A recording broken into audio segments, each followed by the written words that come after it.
Nous sommes ici à Vic-sur-Seille, qui est une commune qui a vu naître Georges de La Tour, puisque Georges de La Tour a été baptisé à Vic-sur-Seille le 14 mars 1593. Georges de La Tour est considéré comme l'un des plus grands peintres français du XVIIe siècle et comme le maître du clair-obscur. Dans ce musée, nous retrouverons deux originaux de Georges de La Tour, parmi lesquels le Saint Jean-Baptiste dans le désert, qui est une des œuvres emblématiques de Georges de La Tour, ainsi qu'un portrait de femme, portrait de Sainte-Anne. Nous avons également d'autres œuvres qui présentent des tableaux de la peinture française et européenne du XVIIe siècle à la fin du XIXe siècle. Le département de la Moselle a misé sur le développement du numérique au sein du musée Georges de La Tour en développant une animation de réalité virtuelle à travers l'Artelier de Georges. Donc l'Artelier de Georges, c'est une animation en réalité virtuelle qui présente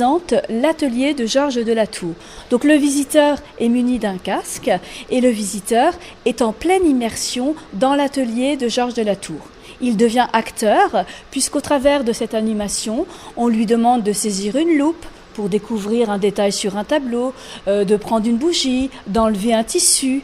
Donc c'est vraiment quelque chose de très intéressant et qui permet de découvrir de façon simplifiée et pédagogique l'œuvre de Georges de La Tour. Le musée est ouvert du mardi au dimanche de 9h30 à 12h30 et de 13h30 à 18h.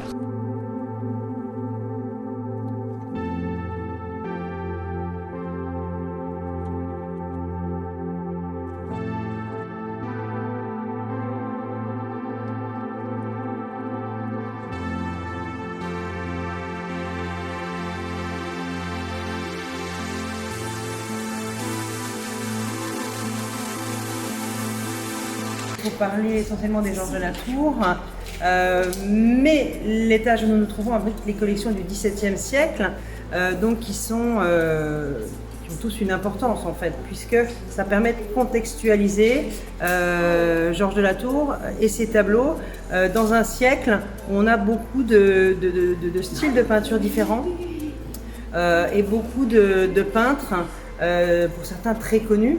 Donc nous avons la chance de présenter ici, en dehors de Georges de La Tour, Jacques Blanchard. Donc on a 3 tableaux de Jacques Blanchard qui sont présentés. Le premier derrière vous, la très belle Flore qui reprend un sujet mythologique. D'autres tableaux que nous verrons par la suite sur des thématiques plutôt religieuses. Mais également Charles Lebrun. Alors Charles Lebrun, c'est le peintre, ce sera le peintre officiel de Louis XIV. Qui va décorer Versailles et bon nombre d'hôtels particuliers et de châteaux prestigieux. On a ici un Christ en croix de sa main et une esquisse préparatoire à un plafond pour un hôtel particulier qui reprend un grand thème de la mythologie, c'est la naissance de Pandore.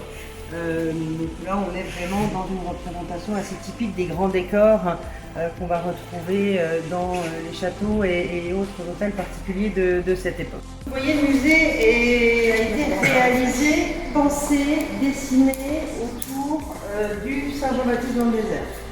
Et le tableau, l'œuvre maîtresse du musée que vous avez ici.